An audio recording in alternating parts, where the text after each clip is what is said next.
అధిక బరువు అనేక సమస్యలకు కారణం. సాహితీ యోగా ఆన్లైన్ క్లాసులో జాయిన్ అవ్వండి. నమస్కారం. మనతో పాటు డాక్టర్ నిశాంత్ ఉన్నారు. క్రిటికల్ కేర్ సూపర్ స్పెషలిస్టు, అలాగే ఇంటర్నల్ మెడిసిన్లో కూడా స్పెషలిస్టు. వారిని అడిగి ఇంటర్నల్ మెడిసిన్ ద్వారా అలాగే క్రిటికల్ కేర్ ద్వారా మన ఆరోగ్యపరమైన ఇబ్బందుల్లో మనం ఎలా ఎదుర్కోవాలి, శరీరంలో వచ్చే ఈ ప్రమాదకరమైన విష పదార్థాలని నుంచి మనం ఎలా కాపాడుకోవాలి, ఈ విషయాలను మనం తెలుసుకుందాం. ఇప్పుడు ఈ మధ్యనే బాగా ఒక వార్త వైరల్ అవుతుంది. వాళ్ళు 20 ఏళ్ల నుంచి ఎప్పటి నుంచో ఒకటి వాడుతున్నారు. ఆ లెడ్ వాళ్ళు మొత్తం పాయిజన్ అయిపోయి చాలా హెల్త్ ప్రాబ్లం వచ్చిందని. దాన్ని ఎలా చూస్తున్నారు ఈ సంఘటనని? జనరల్గా హెవీ మెటల్ పాయిజనింగ్ అంటారండి. లెడ్ కానీ ఇంకా వేరే మెటల్స్ కూడా ఉంటాయి. అవి ఎప్పుడైతే మనం ఎయిదర్ నోటి ద్వారా తీసుకున్నా కానీ పీల్చినా కానీ అవి దాని ఎఫెక్ట్స్ చూపిస్తాయి అన్నమాట. రెగ్యులర్గా మనము వాడే వీటిల్లో కూడా చాలా కామన్గా ఉంటాయన్నమాట లెడ్ అనే ఇది మాత్రం.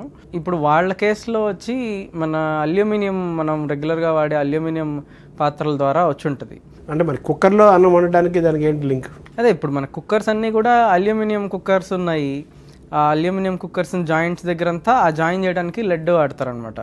సో అది ఆ లెడ్ అనేది మనం హీట్ చేసి రెగ్యులర్గా వాడే కొద్దీ అది లీచ్ అవుతుంది అనమాట. అక్కడ నుంచి నెమ్మదిగా ఫుడ్లో కలిసిపోయి అలా పాయిజనింగ్ అవుతుంది. అది అంటే మనం వాడే అన్ని అల్యూమినియం కాబట్టి మరి ఎటువంటి మనం ప్రికాషన్ తీసుకోవాలి, ఎన్ని ఏళ్ళ తర్వాత దాన్ని వాడటం ఆపేయాలి, ఏం చేయాలి, దాని ఎలా సొల్యూషన్ ఏంటి దానికి? మనకి తెలిసి అల్యూమినియం వాడుతున్నప్పుడు దానికి ఆ కనెక్షన్స్లో లెడ్ వాడారా అనేది మనం చూసుకోవాల్సిన అవసరం అయితే ఉంది.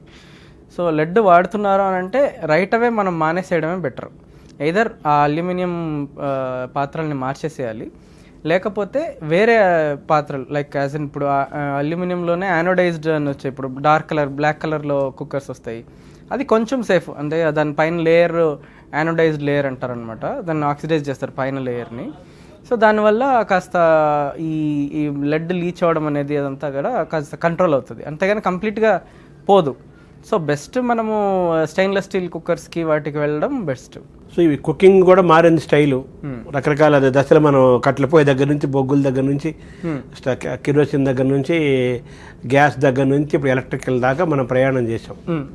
సో ప్రస్తుతం మనం వాడుతున్న ఈ కుకింగ్ ఉన్నాయి కదా, యాపరేటర్స్ అంటాం కదా, వీటిని ఇవి హెల్తీగా ఉన్నాయా, హైజీనిక్గా ఉన్నాయా, ఆల్టర్నేటివ్గా ఏదైనా మనం దేనికైనా మెథడ్ తీసుకోవాలా, ఎలా చూడాలి వీటిని?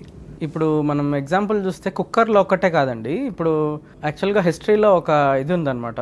మన మామూలుగా రోమన్స్ ఉంటారు కదా, రోమన్స్ వాళ్ళు డ్రింకింగ్ వాటర్కి పైప్స్ లెడ్తోనే తయారు చేసేవాళ్ళంట. యాక్చువల్గా వాళ్ళు లెడ్ని ప్లంబమ్ అనేవాళ్ళు. ఇప్పుడు లెడ్ సింబల్ చూస్తే ఇప్పుడు పిల్లలందరికీ తెలుసు, చదువుకున్న వాళ్ళకి పీబీ అని ఉంటుంది లెడ్కి సింబల్. అదంతా కూడా ఈ ప్లంబింగ్ అనేది కూడా దీని నుంచి వచ్చింది, పైప్స్ అనమాట. ఆ వాటర్ పైప్స్కి అక్కడ వాడి ఆ వాటర్ తాగి వాళ్ళ పిల్లల్లో ఇది బ్రెయిన్ డెవలప్మెంట్ తగ్గిపోయి ఆ రోమన్ ఎంపైర్ అంతా అలాగే పడిపోయింది అనేది కూడా ఒక థియరీ ఉంది. అది ఇంకా ప్రూవ్ కాలేదు, బట్ ప్రూవ్ అవ్వచ్చేమో.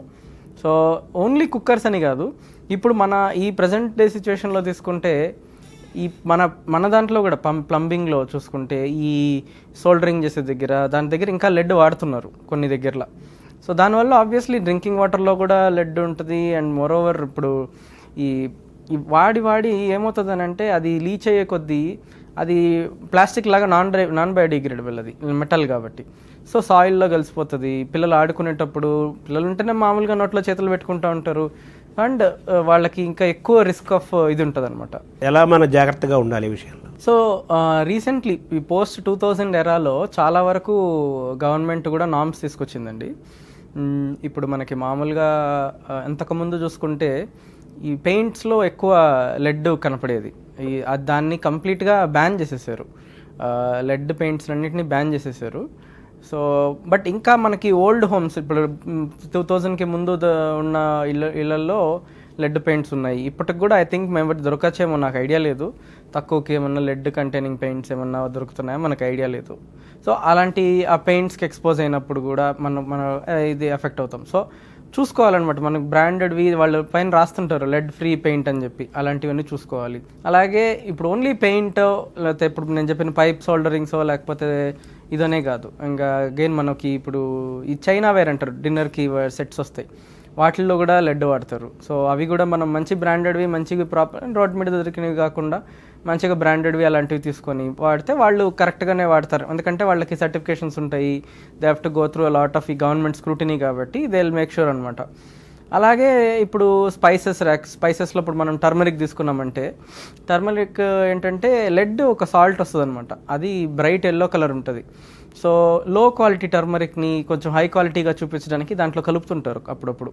అవి ఐ థింక్ రీసెంట్గా మనకి సౌత్ ఇండియాలో కూడా ఎక్కడో ఒకసారి అంటే దానివల్ల ఎఫెక్ట్ కనపడి రాలేదు, కానీ ఇట్లా ఈ FSSAI ఉంటుంది కదా, వాళ్ళ ఇన్స్పెక్షన్స్లో బయటపడినవి కూడా ఉన్నాయి. ఈవెన్ ఐ థింక్ గుంటూరులో కూడా lost if I remember correctly అది ఉందన్నమాట. సో ఇలాంటివి లాట్ ఆఫ్ సోర్సెస్ ఉన్నాయి లెడ్ పాయిజనింగ్ కోసం. ఈ 20 ఏళ్ల నుంచి ఆ ముంబై వాళ్ళు ఆ కుక్కర్ వాడటము, దానివల్ల ఎంత ప్రమాదం జరగటం అనేది ఒక పాఠంగా మనం భావించాలి. డెఫినెట్లీ అండి, ఎందుకంటే ఇప్పుడు మనం చూసే అది ఒక పెద్ద ఆయనలో కనపడింది, సమ్ 60 years ఎంతో నాకు గుర్తులేదు. సో జనరల్గా ఈ లెడ్ పాయిజనింగ్ 20 ఏళ్ల నుంచి ఆయన్ని ఎఫెక్ట్ చేసింది అని అంటే వాళ్ళ పిల్లల్ని ఇంకా ఎక్కువ ఎఫెక్ట్ చేసి ఉంటుంది. ఎందుకంటే లెడ్ పాయిజన్ అనేది ఇప్పుడు మనం ఇందాక మాట్లాడుకున్నట్టు పిల్లలు ఎక్కువ ఈ సాయిల్కి ఎక్స్పోజ్ అవుతుంటారు, పెయింట్స్ ఎక్కడన్నా ఊడిపోతే దాన్ని పట్టుకుంటుంటారు. అండ్ వాళ్ళకు ఉండే నేచర్ ప్రకారం వాళ్ళు చేతిలో నోట్లో చేయబెట్టుకోవడం అది చాలా కామన్గా జరుగుతుంది. ఇది ఫస్ట్ థింగ్. రెండోది, పిల్లల్లో ఏంటంటే మనము నోటి ద్వారా కానీ లెడ్ లోపలికి వెళ్ళిందంటే, ఫర్ ఎగ్జాంపుల్ ఒక 1 gram లోపలికి వెళ్ళింది అనుకోండి, అడల్ట్స్లో దాంట్లో 40% అబ్జర్వ్ అవుతుంది, కానీ పిల్లల్లో దాదాపు అడల్ట్స్లో 10% అబ్జర్వ్ అవుతుంది, పిల్లల్లో దాదాపు 40-50% అబ్జర్వ్ అయిపోతుంది. సో పిల్లలు ఆల్రెడీ హై రిస్క్లో ఉన్నారు, లోపలికి వెళ్ళిందంటే అదేంటి అబ్జర్ప్షన్ కూడా ఎక్కువ ఉంటుంది, అండ్ వాళ్ళ మీద ఎఫెక్ట్స్ కూడా ఎక్కువ ఉంటాయి. ఎందుకంటే వాళ్ళది డెవలపింగ్ బాడీ, బ్రెయిన్లో ఏంటంటే జనరల్గా పిల్లల బ్రెయిన్ పెరిగేటప్పుడు అన్నెసెసరీ న్యూరాన్స్ న్యూరోనల్ ప్రూనింగ్ అంటారు అనమాట. ప్రూనింగ్ అంటే ఇప్పుడు గార్డనర్ ఏం పని చేస్తాడు, ఇప్పుడు అన్నెసరీ వేస్ట్గా పెరిగిన మొక్కల్ని కట్ చేసేస్తుంటారు కదా, అలాంటి ప్రూనింగ్ అనేది జరుగుతుంది అనమాట బ్రెయిన్లో. ఈ ప్రూనింగ్ పద్ధతిని ఈ లెడ్ అనేది ఇది చేస్తుంది అనమాట, ఇన్హిబిట్ చేస్తుంది. సో దానివల్ల ఏంటి, వాళ్ళ బిహేవియరల్ ప్రాబ్లమ్స్ రావచ్చు, డెవలప్మెంటల్ ప్రాబ్లమ్స్ రావచ్చు. ఒక స్టడీ అయితే ఏం చూపించిందంటే లెడ్ ఇంక్రీజ్ అయ్యే కొద్దీ IQ పాయింట్స్ చాలా పడిపోతున్నాయి అనేది మనకి చూపించింది అనమాట. ఎందుకంటే లెడ్ ఇంక్రీజింగ్ లెవెల్ అంటే ఇప్పుడు మన బాడీలో ఒక లెడ్ లెవెల్ అనేది మనకి CDC US బేస్డ్ ఇదనమాట, అది CDC అనే బోర్డు వాళ్ళు <3.5 mics/deciliter అంత లెవెల్లో మాత్రమే లెడ్ సేఫ్. అంటే ప్రస్తుతానికి మనకి సేఫ్ అనుకుంటున్నాం, రేపు అది కూడా సేఫ్ కాదు అని అంటారు. ఈ లెవెల్ నుంచి అది ఒక్కొక్క మిల్లీలీటర్ డెసిమల్ పాయింట్ పెరిగే కొద్దీ IQ పాయింట్స్ తగ్గిపోతున్నాయి అనేది చూపించారనమాట. సో ఇప్పుడు ఇంత రిస్క్ ఉన్నప్పుడు మనం డెఫినెట్గా మనం దానికి ప్రివెన్షన్ మెషర్స్ చాలా జాగ్రత్తగా తీసుకోవాలి. ఇప్పుడు చూడండి, మనం మాట్లాడుకున్న ప్రకారం పెయింట్లో ఉంది, కుకింగ్ యుటెన్సిల్స్లో ఉంది, పైపుల్లో వాటర్ వచ్చే దగ్గర ఉంది, అండ్ టర్మరిక్లో ఉంది, ఎక్కడ ప్రతి దగ్గర ఉంటుంది. సో మనము వాడే పెయింట్ దగ్గర నుంచి ఇవన్నీ యుటెన్సిల్స్ కూడా ప్రాపర్గా చూసి ISI సర్టిఫైడ్ ఉన్నాయా లేదా చూసుకొని, దాని మీద లెడ్ ఫ్రీ అనేవి రాస్తున్నారా లేదా అనేది చూసుకొని వాడుకుంటే ఆబ్వియస్లీ మనకి మన పిల్లలకి మంచిది. సో లెడ్ అండ్ మెర్క్యూరీ కూడా ఉంది, ఇంకోటి కూడా ఉంది కదా. అవును, ఈ రెండు కూడా మనలోకి ఎలా ప్రవేశిస్తాయి అసలు యాక్చువల్గా? సో మెర్క్యూరీ ఈజ్ డిఫరెంట్ అండి. మెర్క్యూరీ అనేది ఫస్ట్ మేజర్ మెర్క్యూరీ పాయిజనింగ్ అనేది మినమెటా డిసీజ్ అని చెప్పి మన జపాన్లో వచ్చిందనమాట. ఇవన్నీ కూడా ఈ హెవీ మెటల్స్ అన్నీ కూడా ఈ ఇండస్ట్రియలైజేషన్ అనేది ఎప్పుడైతే ఎక్కువైందో, ఈ ఇండస్ట్రీస్ అనేవి అండ్ ఇండస్ట్రీస్లో పనిచేసే జనము, వాళ్ళ వర్కర్స్, వాళ్ళంతా ఎప్పుడైతే వర్క్ చేసి ఇంటికి తీసుకెళ్తారో వాళ్ళ మీద డస్ట్ ఉంటుంది, అదంతా కూడా ఫ్యామిలీస్లోకి ఎంటర్ అవడం స్టార్ట్ అయింది. కెమికల్స్ ఇవన్నీ కూడా ఎయిదర్ ఇన్హలేషన్ అంటే ఊపిరి ద్వారా లోపలికి వెళ్ళొచ్చు, తినే ద్వారా కూడా లోపలికి వెళ్ళొచ్చు. ఇందాక నేను చెప్పిన మినమెటా డిసీజ్ అనేది చిన్న ఫిషెస్ తినడం వల్ల వచ్చిందనమాట. అంటే అక్కడ జపాన్లో ఒకటేదో ఫ్యాక్టరీ వాళ్ళ వేస్ట్ అంతా సీలోకి వదిలేసి, ఆ సీలో ఉండే వేస్ట్ని చేపలు తిని, ఆ చేపల్ని మళ్ళీ మనుషులు తినేసరికి ఆ దాంట్లో ఉండే పాయిజన్ అంతా వాళ్ళ బాడీలోకి ఎంటర్ అయింది అనమాట. సో మనకు కూడా ఈ మినీ ప్లాస్టిక్స్ పాయిజన్ అది కూడా నడుస్తుంది కదా మనకు? నాట్ సిమిలర్ అండి, mini plastics and heavy metals are not similar. But heavy మెటల్స్లో ఏంటంటే ఆర్గానిక్, ఇన్ఆర్గానిక్ అని డిఫరెంట్గా ఉంటాయి. దాంట్లో అయనైజ్ అయినప్పుడు జనరల్గా ఈ లెడ్ ఇది మనకి రెగ్యులర్గా మన బాడీలో ఉండే ఐరన్ కానీ, కాల్షియం కానీ, మెగ్నీషియం కానీ వీటితో కంపీట్ చేస్తాయి. సో ఈ లోపల ఉండే ఐరన్, కాల్షియం, మెగ్నీషియం అనేవి మన రెగ్యులర్ బాడీ, మన హార్మోన్స్ దగ్గర నుంచి మన మెటబాలిజం అంతా పనిచేయడానికి మంచిగా పనిచేస్తాయి, యాజ్ ఇన్ మనకు హెల్ప్ చేస్తాయి అన్నమాట. దాంట్లో లెడ్ ఇంటర్ఫియర్ అయిందనుకోండి, సో రకరకాల ప్రాబ్లమ్స్ వస్తాయి. ఇప్పుడు పిల్లల్లో మనము బ్రెయిన్ అనేది చూసాము, అలాగే బ్రెయిన్ కాకుండా బ్లడ్లో ఇప్పుడు అనీమియా రావచ్చు. ఎందుకంటే అనీమియాలో హిమోగ్లోబిన్, దాంట్లో ఐరన్ ఉంటుంది, అది ఎఫెక్ట్ అవుతుంది, అనీమియా వస్తుంది. దాంతోపాటు ఇప్పుడు ఇది మన ఇంటెస్టైన్లో డిపాజిట్ అయిందనుకోండి, గట్లో పైన కడుపు నొప్పి రావడము, ఇట్లాంటివన్నీ ఉంటాయి. అది బయటికి వెళ్ళేటప్పుడు కిడ్నీ ద్వారా బయటికి వెళ్ళాలి, సో దాన్ని డ్యామేజ్ చేసుకుంటూ వెళ్తుంది. సో ఇట్లాగా రకరకాల ప్రాబ్లమ్స్ మనకి హెవీ మెటల్స్తో రెగ్యులర్గా తెలుస్తుంటాయి అన్నమాట. అంటే పెద్దవాళ్ళకి కూడా జరుగుతుందా? Yeah, definitely. పిల్లల్లో ఎక్కువ ఉంటుంది, పెద్దవాళ్ళలో ఇప్పుడు లాస్ట్ టైం డెఫినెట్లీ ఈ లాంగ్ టర్మ్ అనే కాదు, అక్యూట్ పాయిజనింగ్స్ కూడా వస్తుంటాయి, అక్యూట్గా వస్తుంటాయి, లాంగ్ టర్మ్ వాడినప్పుడు కూడా వస్తుంటాయి. రెగ్యులర్గా వచ్చేది ఏంటంటే కడుపు నొప్పి ఉంటుంది, కొంచెం బిహేవియరల్ ప్రాబ్లమ్స్ వస్తాయి, నిద్ర లేకపోవడం ఉంటుంది, కన్ఫ్యూజ్డ్గా మాట్లాడడం ఉంటుంది, ఇంకా సివియర్ అయ్యే కొద్దీ బ్రెయిన్లో వాపు వస్తుంది, సీజర్స్ అంటే ఫిట్స్ వస్తాయి, ఇట్లా రకరకాల ఇష్యూస్. ఇప్పుడు నేను చెప్పిన ఈ బ్లడ్ కానీ, కిడ్నీ కానీ, ఈ ఇంటెస్టైన్ కానీ, ఇవన్నీ కూడా పెద్దవాళ్ళకి కూడా వస్తాయి. సో మెర్క్యూరీ సిమిలర్ అండి, మెర్క్యూరీ కూడా సిమిలర్ ప్రెజెంటేషనే. ఇది కూడా ఎక్కడి నుంచి మనకి మెర్క్యూరీ మన లోపలికి ఎంటర్ అవుతుంది? రీసెంట్గా మనం చూసిన వాటిల్లో ఇప్పుడు మెర్క్యూరీ థర్మోమీటర్స్ ఇప్పుడు ఆల్మోస్ట్ మార్కెట్ నుంచి వెళ్ళిపోయినాయి. అవి మెర్క్యూరీ థర్మోమీటర్స్లో ఆ పాయిజనింగ్ తెలియకుండా ఎక్స్పోజ్ అవటం కానీ, కొన్ని ఇప్పుడు బ్రాండెడ్గా మేకప్వి అన్నీ వస్తున్నాయి ఇప్పుడు, బట్ కొన్ని అన్బ్రాండెడ్వి, లోకల్గా తయారు చేసేవి, అడల్టరేటెడ్వి ఏమవుతాయంటే దాంట్లో తెలియకుండానే మనకి మెర్క్యూరీ అనేది మన బాడీలోకి వెళ్ళిపోతూ ఉంటుంది. కొన్ని డెంటల్ ఫిక్చర్స్ ఉంటాయి, వాటిల్లో మెర్క్యూరీ ఉండొచ్చు. సో ఇట్లాంటివన్నీ అనమాట రకరకాల ద్వారా మనకి ఇప్పుడు ప్రజెంట్ డే ఉండే వాటిల్లో రిస్క్స్ అయితే ఇవి, ఈ థర్మోమీటర్స్, ఇట్లాంటి మేకప్, ఇట్లాంటివి అనమాట. సో మెర్క్యూరీ మనకి ఎటువంటి ప్రమాదాన్ని కలగజేస్తుంది బాడీలో? సిమిలర్ అండి, అదైతే కొన్నిసార్లు అది బోన్ మ్యారోలో కూడా డిపాజిట్ అవ్వచ్చు. బోన్ మ్యారోలో డిపాజిట్ అయిందంటే ఇంకా డబ్ల్యూబీసీ, ప్లేట్లెట్స్, ఆర్బీసీస్ ఇవన్నీ కూడా తగ్గడం స్టార్ట్ అవుతాయి. అట్లా బ్రెయిన్లో డిపాజిట్ అయిందంటే ఇందాక చూసినట్టు ఫిట్స్, డెవలప్మెంటల్ డిలేస్, బోన్స్లో డిపాజిట్ అయిందంటే వీక్నెస్ వస్తుంది. అట్లనే కిడ్నీ అయితే ఇంకా మెర్క్యూరీతో ఇంకా ఎక్కువ డ్యామేజ్, ట్యూబులర్ నెక్రోసిస్ అంటారు అనమాట. ఇవన్నీ కూడా మెర్క్యూరీతో కూడా వస్తాయి. సో లెడ్ అండ్ మెర్క్యూరీ యొక్క ప్రమాదాల నుంచి మనం ఎలా నివారించుకోవాలి? మనం వాడే ప్రతి దాంట్లో మనకి హెవీ మెటల్ రిస్క్ ఉంది అన్నప్పుడు, సో వాడే ప్రతిదీ మనం జాగ్రత్తగా చూసుకొని వాడుకుంటుండాలి. అంటే ఏవి వాడకాల్లో? పెయింట్ దగ్గర నుంచి స్టార్ట్ చేస్తే యుటెన్సిల్స్, ఇప్పుడు స్టీల్వి వాడాలి, ఆ జాయింట్స్లో వాళ్ళు లెడ్ వాడుతున్నారా అనేది చూసుకోవాలి. అలాగే ఇప్పుడు కాస్మెటిక్స్ వాడినా కానీ, ఒక రిపోర్ట్ ఉంది మన పిల్లలకి అప్లై చేసే కాటుకుంటుంది చూడండి, దాంట్లో కూడా లెడ్ ఉంది అని చెప్పి. సో అవి కూడా ప్రాపర్గా స్కిన్ మీద టెస్ట్ చేసినవి, ఐఎస్ఐ మార్క్ ఉండేవి, ఇట్లాంటివి తీసుకుంటుంటే ఆబ్వియస్లీ మనకి బెటర్ రిజల్ట్స్ ఉంటాయి. అలాగే ఇప్పుడు ఆ టర్మరిక్ ఎక్కడో మామూలుగా అయితే కొంతమంది వాళ్ళే పసుపు కొమ్ములు తీసుకొని అవి పొడి కొట్టించుకొని చేసుకుంటుంటారు. కొంతమంది లూజ్గా మార్కెట్లో దొరికేవి కొంటారు. అలా కాకుండా ఆల్రెడీ గవర్నమెంట్ రెగ్యులేటెడ్గా ఉండే ఫ్యాక్టరీస్లో తయారయ్యేవి అలా మనం ప్రాపర్గా తీసుకుంటే దాంట్లో లెడ్ అడల్ట్రేషన్ అనేది చాలా తక్కువ ఉంటుంది. అలాగే సిమిలర్లీ ఇప్పుడు యుటెన్సిల్స్ ఇవి కూడా బ్రాండెడ్వి తీసుకొని ఈ లెడ్ అనేవి లేకుండా చూసుకుంటే బెటర్ అనమాట. ఐరన్ సప్లిమెంట్స్ పేరుతో మనం తీసుకుంటుంటాం బయట సప్లిమెంట్స్, దీన్ని ఎలా చూడాలి? దీనివల్ల జరిగే ప్రోస్ అండ్ కాన్స్ ఏంటి? ఐరన్ అనేది యాక్చువల్గా మనకి అవసరం అండి. ఇప్పుడు ఎలాగైతే ఆక్సిజన్ అనేది మనకు అవసరమో ఐరన్ అనేది కూడా అవసరం. జనరల్గా టెండెన్సీ ఏంటంటే ఆక్సిజన్ మంచిది కదా అని చెప్పి 100% ఆక్సిజన్ తీసేసుకోవడం అంటే వాళ్ళకి చేతిలో ఉండదు. బట్ జనాలు అనుకునేది ఏంటంటే 100% ఆక్సిజన్ అనేది మనకు చాలా మంచిది అనుకుంటారు. అలా కాదండి. ఏదైనా కానీ మందు అనేది మెడిసిన్ ఇస్ మెడిసిన్. సో దాన్ని తక్కువైనా ప్రాబ్లమే, ఎక్కువైనా ప్రాబ్లమే. సిమిలర్లీ అది ఐరన్కి కూడా మనకి వర్తిస్తుంది అనమాట. ఐరన్ తక్కువైనా ప్రాబ్లమే, ఎక్కువైనా ప్రాబ్లమే. సో ఆ ఓవర్ ద కౌంటర్ అంటారనమాట. ఇప్పుడు ఫర్ ఎగ్జాంపుల్ డాక్టర్ ప్రిస్క్రైబ్ చేశారు, ఫర్ ఎగ్జాంపుల్ 2 నెలలకి ప్రిస్క్రైబ్ చేశారు అనుకోండి, ఆ తర్వాత మళ్ళీ వచ్చి చెకప్ చేయించుకోవాలి. అలా కాకుండా మనకి నేనే చూశాను, లైక్ ఎప్పుడో ఐరన్ రాశారు అని చెప్పి 2-3 ఏళ్ళు ఐరన్ సప్లిమెంటేషన్స్ వాడడము, దానివల్ల రకరకాలు లైక్ ఆ ట్యాబ్లెట్ వల్లనే మనకి గ్యాస్ట్రైటిస్లు వస్తాయి. ఐరన్ లోపలికి ఎక్కువ అబ్జార్బ్ అవడం వల్ల అది ప్రతి దగ్గర పోయి డిపాజిట్ అవుతుంటుంది. బ్లడ్ వెజల్స్లో, బ్లడ్ సెల్స్లో, లివర్లో, కిడ్నీలో చాలా వరకు ఐరన్ కూడా సేమ్ ఇలాంటిదే మన బాడీలో ఎఫెక్ట్స్ చూపిస్తుంటుంది. అంటే పాయిజనింగ్ జరుగుతుంది. ఐరన్ కూడా హెవీ మెటలే, అది కూడా దానివల్ల కూడా హెవీ మెటల్ పాయిజనింగ్ జరుగుతుంది. There are lot of heavy metals, ఇంకా జింక్ అని, ఆర్సెనిక్ అని, మ్యాంగనీస్ అని, సో చాలా వరకు కాడ్మియం అని, ఇట్లా హెవీ మెటల్స్ చాలా ఉన్నాయన్నమాట. మనం ప్రతిదాన్ని స్టడీ చేయలేం కాబట్టి ఎవ్రీథింగ్కి ప్రతిదానికి ఒక చెక్ చేసి రెగ్యులేటరీ బాడీ ఏదైతే ఉందో అది సర్టిఫై చేసినవి మనం వాడుకుంటే బెటర్.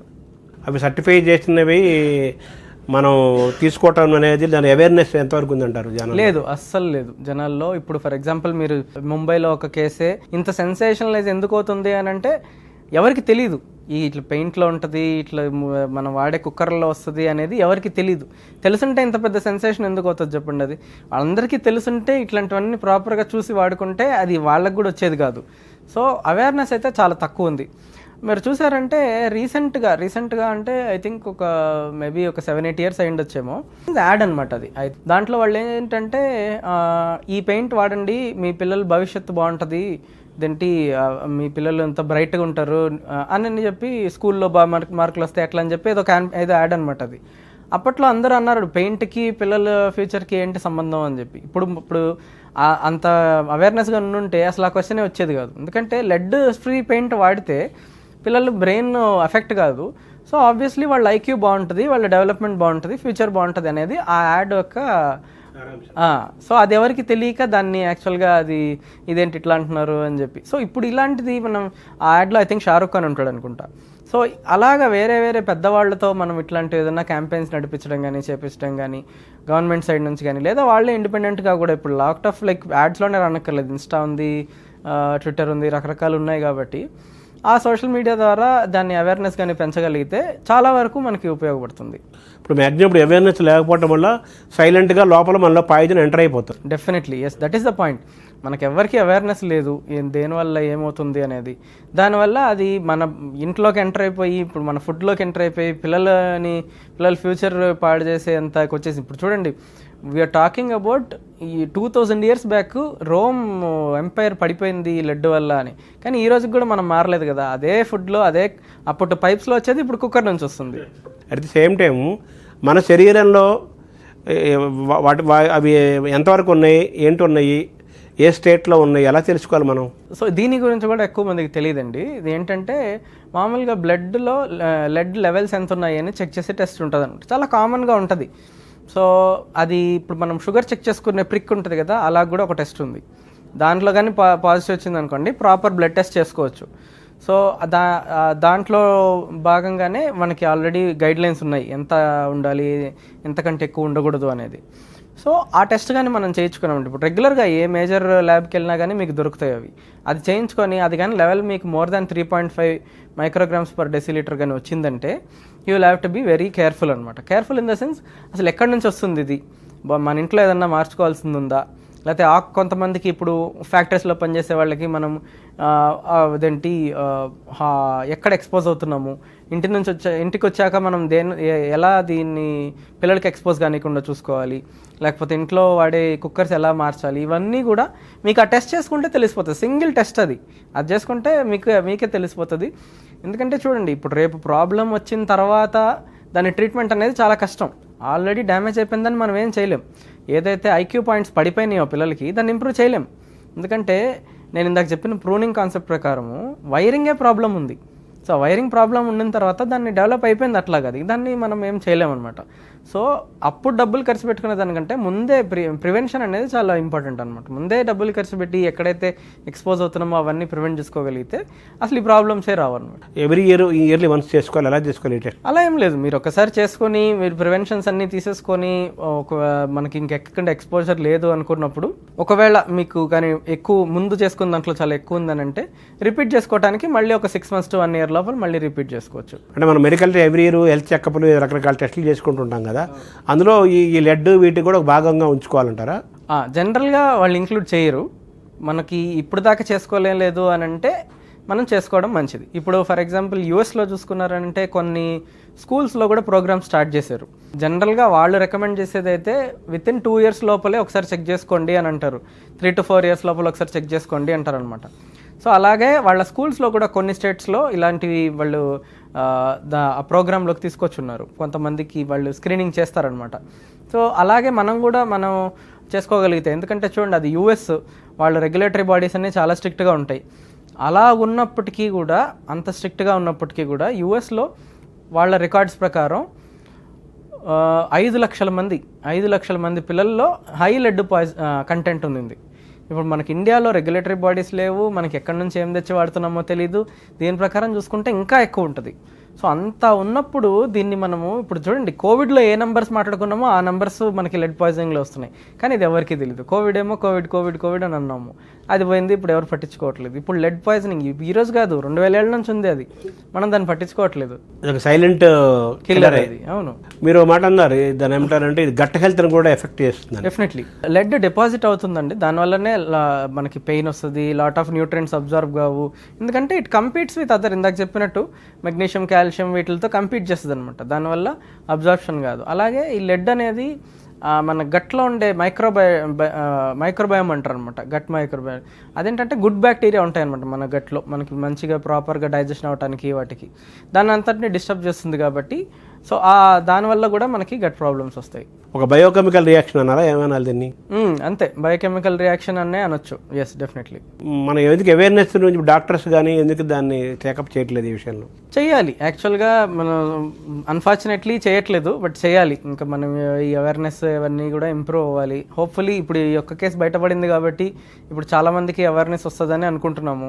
ఐరన్ క్యాప్సూల్స్ని మనం ఇప్పుడు ఎలా చూడాలి? ఇప్పుడు ఆ సప్లిమెంట్స్ని యూసేజ్లో మనం ఎటువంటి జాగ్రత్తలు పాటించాలి మనం? చూడండి సార్, ఐరన్ టాబ్లెట్స్ వాడడం అనేది ఒక మెడిసిన్, అది. సో దాన్ని మెడిసిన్ లాగే చూడాలి. ఇప్పుడు యాంటీబయాటిక్ ఇన్ఫెక్షన్ వచ్చింది కదా అని యాంటీబయాటిక్ మనం సంవత్సరం వాడం కదా, ఏదైతే ప్రిస్క్రైబ్డ్ ఉందో, ఎంతైతే టైంకి వాడాలో అది మాత్రమే వాడి ఆ తర్వాత ఆపేసిన తర్వాత మళ్ళీ ఎప్పుడైతే మీరు ఫాలోఅప్కి వెళ్తారో దాన్ని మళ్ళీ చెక్ చేయించుకుంటూ ఉండాలి. సో ఐరన్ ఎప్పుడో చెప్పారు కదా 4-5 ఏళ్ల క్రితం అని చెప్పి ఇంకా వాడుతూ ఉండడం అనేది తప్పు. అంటే ఈ డీటాక్స్ ఇవన్నీ కూడా మీ సబ్జెక్ట్ కదా, క్లినికల్ కేర్ కదా, వాటి గురించి కూడా మనం అవేర్నెస్ ఉండాల్సిన అవసరం ఉంటుంది అంటారా? కొంతమంది నేను చూస్తున్నానండి ఈ మధ్య సోషల్ మీడియాలో, ఈ ఫుడ్ తీసుకుంటే డీటాక్సిఫై అయిపోతారు అనేది. అదంతా జరగదండి. ఏ ఫుడ్ కూడా మనల్ని వచ్చి డీటాక్సిఫై చేయలేదు, మన బాడీ మనల్ని డీటాక్సిఫై చేసుకోగలుగుతుంది అంతే. సో ఈ డీటాక్సిఫై అనే ఆ కాన్సెప్టే మనకి యాక్చువల్గా సైంటిఫికలీ నాట్ వెరీ ఇదంటే స్ట్రాంగ్లీ ప్రూవెన్ అనమాట. సో మనం డీటాక్సిఫై అని అంటే మనం ఆల్రెడీ టాక్సిన్ లోపలికి తెచ్చేసుకొని దాన్ని తీయటం. హెవీ మెటల్స్ ప్రకారం మనం లోపలికి తీసుకొని రాకుండా ఉండడమే మంచిది, ఎందుకంటే ఆల్రెడీ వచ్చేసినాయి అంటే అది చేసే డ్యామేజ్ అది చేసేసే వెళ్తుంది. మినరల్స్ ఉంటాయి కదా బాడీలో? ఉంటాయి. ఆ మినరల్స్ కూడా మనం బ్యాలెన్స్ మెయింటైన్ చేసుకోవాలి. రెగ్యులర్ ఇండియన్ డైట్లో రకరకాల మినరల్స్ కానీ ప్రోటీన్స్ కానీ ఎవ్రీథింగ్ ఉంటాయండి, మనం ప్రాపర్గా తీసుకోవాలి అంతే. అంటే ఎక్కువ తక్కువ అన్నట్టు కాకుండా ప్రాపర్గా మనం తీసుకుంటే మనకు వేరే మినరల్ సప్లిమెంటేషన్స్, విటమిన్ సప్లిమెంటేషన్స్ అన్నీ అవసరం ఉండదు. ఇప్పుడు మనకి సాఫ్ట్వేర్ అని ఇంకోటని రావటం వల్ల మనం ఇండోర్గా ఉండిపోయి యాజ్ ఇన్ సన్లైట్కి ఎక్స్పోజర్ లేకుండా ఉండడం వల్ల వెరీ కామన్గా మనం విటమిన్ డి డెఫిషియన్సీస్ కానీ దాంతోపాటు వచ్చే కాల్షియం డెఫిషియన్సీస్ కానీ రెగ్యులర్గా చూస్తున్నాము. సో మనం రెగ్యులర్ టెస్ట్లో చెకప్ చేయించుకునే దాంట్లో ఇప్పుడు అందుకే ఆ విటమిన్ B12, విటమిన్ D3 అనేది కూడా యాడ్ చేసి ఉన్నాయి. దాంట్లో వచ్చే దాని ప్రకారం దాన్ని బట్టి ట్రీట్మెంట్ నేనే చాలామందికి ఇచ్చాను, ఆ ట్రీట్మెంట్ వల్ల కూడా ఇంప్రూవ్ అయ్యారు. ఈవెన్ బిఫోర్ ట్రీట్మెంట్ మనం సన్ ఎక్స్పోజ్ అవ్వాలి, ఎర్లీ మార్నింగ్ ఆ టైంలో సన్ ఎక్స్పోజర్ అయితే విటమిన్ డి వస్తుంది అనేది మనం రెగ్యులర్గా చెప్పేదే. సో దాని ప్రకారం ఈ ఒకటి రెండు విటమిన్స్, ఇప్పుడు B12 అనేది ప్యూర్లీ వెజిటేరియన్స్లో B12 అనేది తక్కువ ఉంటుంది, ఎందుకంటే మోస్ట్లీ B12 అనేది కొంచెం యానిమల్ ప్రోడక్ట్స్ నుంచి అట్లా వస్తుంటుంది కాబట్టి.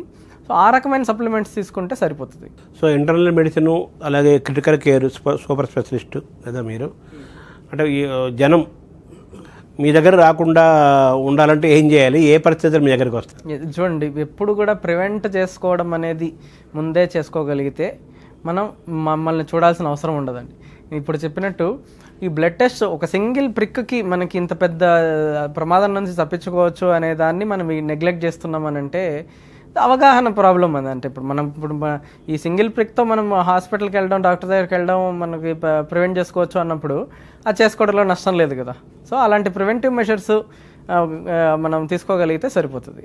అంటే అసలు క్రిటికల్ కేర్కి ఎందుకు రావాల్సి వస్తుంది అసలు యాక్చువల్ ఏ పరిస్థితిలో వస్తారు ఏ స్టేజ్? సో జనరల్గా అండి మనకి లాట్ ఆఫ్ అంటే ఇప్పుడు మీరు చెప్పినట్టు 20 ఏళ్ల నుంచి ఒకళ్ళు ఎవరో తీసుకున్నారన్నారు కదా, జనరల్గా అలాంటి కేసెస్ మన దగ్గరికి రావండి, క్రిటికల్ కేర్ దగ్గరికి రావు. జనరల్గా ఓపీలో ట్రీట్ అయిపోతాయి, ఆ ప్రివెన్షన్ ప్రాక్టీసెస్ అవి సరిపోతుంది అనమాట.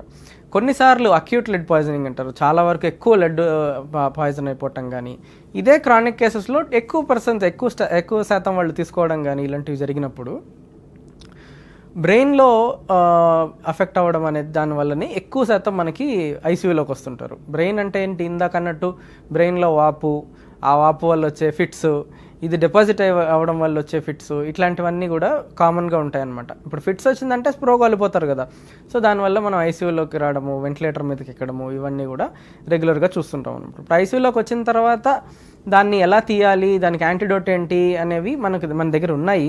ఆబ్వియస్లీ ఇప్పుడు అది మనము ఇచ్చినప్పుడు కంప్లీట్గా 100% అది బయటికి వచ్చేయలేదు, ఎందుకంటే లాట్ ఆఫ్ లిమిటేషన్స్ ఉంటాయి, లాట్ ఆఫ్ ఇవి ఉంటాయి. చాలా ఏరియాస్లో చాలా కొన్ని చిన్న హాస్పిటల్స్లో అవి దొరకవు. సో ఇట్లాంటి ప్రాబ్లమ్స్ మనం ఐసీయూలో కూడా ఫేస్ చేస్తుంటాం అనమాట. సో మనం ప్రివెంట్ చేసుకొని మీరు హాస్పిటల్ దాకే ఐసీయూ దాకా రాకుండా ఉండడమే మంచిది. లెడ్, మెర్క్యూరీ, ఐరను ఇలాంటి వాటి విషయంలో మీరు సూచించే సూచనలు ఏంటి? అన్మానిటర్డ్గా ఏవి మెడిసిన్స్ కానీ వాడకూడదు. ఒక రెగ్యులేటెడ్ బాడీ చెక్ చేయకుండా మార్కెట్లోకి రిలీజ్ చేసిన ప్రోడక్ట్స్ని మనం ఎంకరేజ్ చేయకూడదు. ఇప్పుడు నేను ఇందాక చెప్పినట్టు ఆ పసుపు దగ్గర నుంచి మనకి వాటర్ దగ్గర నుంచి ఫుడ్ కుక్కర్ నుంచి స్పైసెస్లో కూడా కొన్ని ఉన్నాయి. ఇక్కడ రకరకాలు మనకి ఇన్ని ఎక్స్పోజర్స్ ఉన్నప్పుడు మనం వాడే ప్రతిదీ, పిల్లలకి పెట్టే ప్రతిదీ, ఇప్పుడు ఫర్ ఎగ్జాంపుల్ చూడండి, రెస్టారెంట్స్ నుంచి ఫుడ్ తింటుంటాము, దాంట్లో ఏం పసుపు వాడతారో మనకు తెలియదు, ఏమి స్పైసెస్ వాడతారో మనకు తెలియదు, వాళ్ళు ఏం వాటర్ వాడారు, ఆ వాటర్ ఎక్కడి నుంచి వచ్చింది మనకు తెలియదు, కుక్కర్లో చేశారా ఎక్కడి నుంచి చేశారా తెలియదు. సో ఇవన్నీ కూడా మనం ప్రాపర్గా చూసుకుంటూ, అవన్నీ అవాయిడ్ చేసుకుంటూ, మన పిల్లలు ఎదిగే వరకు, మనం డెవలప్ అయ్యే వరకు మనం చూసుకుంటూ ఉండాలన్నమాట. రకరకాల పొల్యూషన్ ఉన్నాయి కదా, ఆ పొల్యూషన్ ద్వారా కూడా ఈ మెటల్స్ ఏమైనా లోపలికి ఎంటర్ అవుతాయా? డెఫినెట్లీ అండి, మంచి క్వశ్చన్ అడిగారు. నేను యాక్చువల్గా అది ఇందాక మెన్షన్ చేయలేదు. ఇప్పుడు మీరు చూసారంటే లెడ్ ఫ్రీ పెట్రోల్ అని ఒకటి వస్తుంది. సో ఆ లెడ్ ఫ్రీ పెట్రోల్ ఏంటంటే, అంతకుముందు లెడ్ యాడ్ చేసేవాళ్ళు, యాజ్ ఇన్ దానిలో పెట్రోల్లో ఉండేది. ఆ లెడ్ పెట్రోల్ మనం ఇది ఎయిర్ పొల్యూషన్ కాజ్ చేసినప్పుడు కూడా, ఇందాక నేను చెప్పినట్టు ఇన్హలేషన్ ద్వారా, అంటే గాలి పీల్చుకున్నప్పుడు కూడా ఆ లెడ్ అనేది బాడీలోకి ఎంటర్ అవుతుంది. సో దాని ఎఫెక్ట్స్ లంగ్ మీద ఉంటాయి. నెమ్మదిగా రెస్పిరేటరీ ఫెయిల్యూర్ అంటారు, దాంట్లోకి వెళ్తారు, ఆక్సిజన్ తగ్గిపోతుంది, కార్బన్ డైఆక్సైడ్ పెరుగుతుంది, ఇట్లాంటి ప్రాబ్లమ్స్ అన్నీ కూడా వస్తాయి ఎయిర్ పొల్యూషన్ ద్వారా కూడా. డీజిల్ కార్లు ప్రొడక్షన్ ఆపేసి మెల్లగా పెట్రోల్ కార్లు వస్తున్నాయి. ఈ పెట్రోల్ కూడా మెల్లగా తగ్గించేసేసి ఎలక్ట్రిక్ కార్లు పెరుగుతాయని అంటున్నారు, కొన్ని వస్తున్నాయి కదా. దీనివల్ల మనకి ఈ సమస్యకి నివారణలో ఇది కూడా ఏమైనా ఉపయోగపడుతుంది? ఇది 2 ways అండి. ఒకటి, మనము ఇప్పుడు పెట్రోల్ని తీసేసాం కాబట్టి ఎయిర్ పొల్యూషన్లో తగ్గొచ్చేమో. బట్ ఈ బ్యాటరీస్లో ఇంకొక మంచి పాయింట్ ఏంటంటే, మీరు మాట్లాడింది, బ్యాటరీస్లో కూడా లెడ్ వాడతారు. అది ఇప్పుడు ఈ కార్స్లో వాడే బ్యాటరీస్లో ఉంటుందా లేదా అనేది మనం ఇప్పుడు చూడాల్సిన అవసరం ఉంది. ఇప్పుడు ఈ బ్యాటరీస్లో కూడా లెడ్ ఉంటుంది అనమాట. ఎందుకు అది ఇంపార్టెంట్ అంటే, ఈ బ్యాటరీస్ అన్నీ కూడా 5-6 ఏళ్ల క్రితం, 5-6 ఏళ్ళు లేకపోతే దానికి ఉండే వ్యారంటీగో దాని లైఫ్ టైం అయిపోయిన తర్వాత బ్యాటరీస్ అనేవి ఎక్స్పైర్ అయిపోతాయి. దాని తర్వాత ఆ బ్యాటరీస్ ఏమవుతున్నాయి, అది దాన్ని ఎలా డిస్పోజ్ చేస్తున్నారు అనే దానికి ఒక రెగ్యులేషన్ లేదనుకోండి, అవి ఏ రివర్లోనో లేకపోతే ఇంకొక మన ఏమంటారు సాయిల్లోనో పూడ్చిపెట్టేయడం, ఇట్లాంటివే జరుగుతాయి. దానివల్ల ఏమవుతుంది, మళ్ళీ సాయిల్లోకి వస్తుంది, మళ్ళీ రివర్స్ ద్వారా మన ఇంటికి వస్తాయి.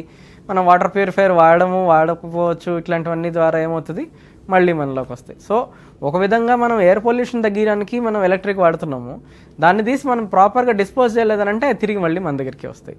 సో మనం ఆ విష పదార్థాలు, ఆ పొల్యూషన్ అంతా కూడా మనం లోపలికి తీసుకుంటున్నాం రకరకాల మార్గాలు. డెఫినెట్లీ కదా. ఇప్పుడు మీరు బ్యాటరీస్ అన్నారు, బ్యాటరీ కార్ అన్నారు, ఆ బ్యాటరీ అయిపోయిన తర్వాత దాని ఎక్కడికి వెళ్తుంది ఆఫ్టర్? కరెక్టే కదా. ఇప్పుడు మనకు ప్రాపర్గా రెగ్యులేషన్ బాడీస్ అన్నీ ఉన్నాయి దానికి, దాని ప్రకారం ఎంతమంది మనం దాన్ని డిస్పోజ్ చేస్తున్నారు. ఎందుకంటే వాళ్ళు ఏమంటారు, రెగ్యులేషన్ ప్రకారం డీప్గా బరీ చేయాలంటారు. అంత డీప్గా బరీ చేయాలంటే దాన్ని డిగ్ చేయడానికి మ్యాన్ పవర్ కావాలి, డబ్బులు కావాలి, రకరకాలవి కావాలి. తీసి నదిలో పడేసాము, పాండ్లో ఎక్కడన్నా లేక్లో విసిరేసాము అనుకోండి, తెలియదు ఎవరికి. ఈ మొబైల్ గ్యాడ్జెట్స్లో ఏమైనా ప్రమాదం ఉందా? మొబైల్ గ్యాడ్జెట్స్లో కూడా ఉండొచ్చు. బట్ ఈవెన్ దానికంటే ఎక్కువ ఈ బటన్ బ్యాటరీస్ అని వస్తాయి మనకు, వాచెస్లో కానీ ఇట్లాంటి చిన్న చిన్న టాయ్స్లో కానీ వాడతాం, దాంట్లో కూడా మెర్క్యూరీ ఉంటుంది. సో అవి కూడా మనకి మళ్ళీ సేమ్ నేను ఇందాక చెప్పినట్టు మళ్ళీ సాయిల్లో వాటర్లో కంటామినేట్ అయ్యి వచ్చే ప్రమాదం ఉంటుంది. మన ఆభరణాలు జనరల్గా వాళ్ళు లెడ్ వాడరండి, సో మోస్ట్లీ అక్కడికి రాకపోవచ్చు. బట్ ఐ డోంట్ నో, గోల్డ్లో వాడకపోవచ్చు, బట్ మిగిలిన ఈ ఫ్యాషన్ జ్యువెలరీ అంటారు వాటిల్లో ఏమన్నా ఉందా అనేది మనం చూడాలి. సో మీరు చెప్పినట్టు మేకప్ వాటిలో మెటీరియల్స్ కూడా ఉంది అంటున్నారు కదా. అవును, హెవీ మెటల్ లెడ్ ఉంటుంది, కొన్ని దగ్గరలో మెర్క్యూరీ కూడా ఉంటుంది. అవి అందుకే మన బ్రాండెడ్వి ఐఎస్ఐ మార్క్ ఉండేవి ప్రాపర్గా రెగ్యులేటరీ బాడీస్ ద్వారా చెక్ చేసి మార్కెట్లోకి వచ్చినవే వాడాలి. అంటే ఈ లెడ్ మెర్క్యూరీ ఈ బల్బులకి దీనికి మనం ఎక్స్పోజ్ అవ్వటం అనేది కరెక్టేనా హెల్త్ పరంగా? లైట్ మన దగ్గరికి వస్తే ప్రాబ్లం లేదండి, ఎందుకంటే అది క్లోజ్ కంప్లీట్ గ్లాస్ లో క్లోజ్ అయి ఉంటుంది కదా, దాంట్లో ఏం ప్రాబ్లం ఉండదు. అది పగిలి దాని మెటీరియల్స్ బయటకు వచ్చినప్పుడు ప్రాబ్లం ఉంటుంది. అలాగే దాని యూసేజ్ అయిపోయిన తర్వాత మనం ఎక్కడో పారేస్తాము, అవి మళ్ళీ మనకు రకరకాల రూపాయలు మన శరీరంలోకి ఎంటర్ అవుతాయి, అది మళ్ళీ పాయిజన్ గా మారిపోతుంది. నదిలో ఎక్కడ పడేస్తాము, ఆ నదిలో ఉండే వాటర్ పొలాల్లోకి వెళ్తాయి, మళ్ళీ అది అక్కడ నుంచే మనం తినే రైస్ లోనో వీటిలోనో వస్తాయి, ఫిష్ రకరకాల items, fish what ever it is. So ఓవరాల్గా ఏంటంటే మన శరీరంలోకి మనం తెలియకుండానే చాలా ప్రమాదకరమైనవి విష పదార్థాలు విషతుల్యమైనవి చాలా లోపలికి వెళ్ళిపోయి శరీరాన్ని మొత్తం లోపల చిన్నాభిన్నం చేసి విషమయం చేస్తున్నాయి, అనేక రోగాలకి అవి మూలస్తంభాలుగా నిలుస్తున్నాయి. కాబట్టి మనం ఇది బయట గాలి నీరుతో పాటు మన శరీరంలో లోపల జరిగే ప్రక్రియను కూడా మనం తెలుసుకోవాలి, టెస్టులు చేసుకోవాలి. ఏ వస్తువు కొన్నా కానీ ఇంట్లో మీరు చెప్పినట్టుగా అది కుక్కర్లు కావచ్చు, వంట సామాగ్రి కావచ్చు, వస్తువులు కావచ్చు, ఏదైనా సరే మనం చాలా కేర్ఫుల్గా సైంటిఫిక్గా దాని యొక్క హెల్త్ని, దాని యొక్క శానిటరీ కండిషన్స్ని, హైజీనిక్ నేచర్ని తెలుసుకున్న తర్వాతనే మనం వాటిని పర్చేజ్ చేయాలి, వాడాలి. తర్వాత వాడకం అయిపోయిన తర్వాత కూడా వాటిని పూర్తిగా ధ్వంసం చేయాలి. ధ్వంసం చేయకుండా భూమి ఉన్నాయంటే మళ్ళీ మరి ఇంకో రూపంలో మన లోపలికి ఎంటర్ అవుతుంది దీని సారాంశం. ఎగ్జాక్ట్లీ దీని నుంచి మనం పాఠాలు నేర్చుకొని మనం చాలా జాగ్రత్తగా ఉండాలని దీని సారాంశం. అవును, అంతే కదా. థ్యాంక్ యూ డాక్టర్ గారు. Thank you.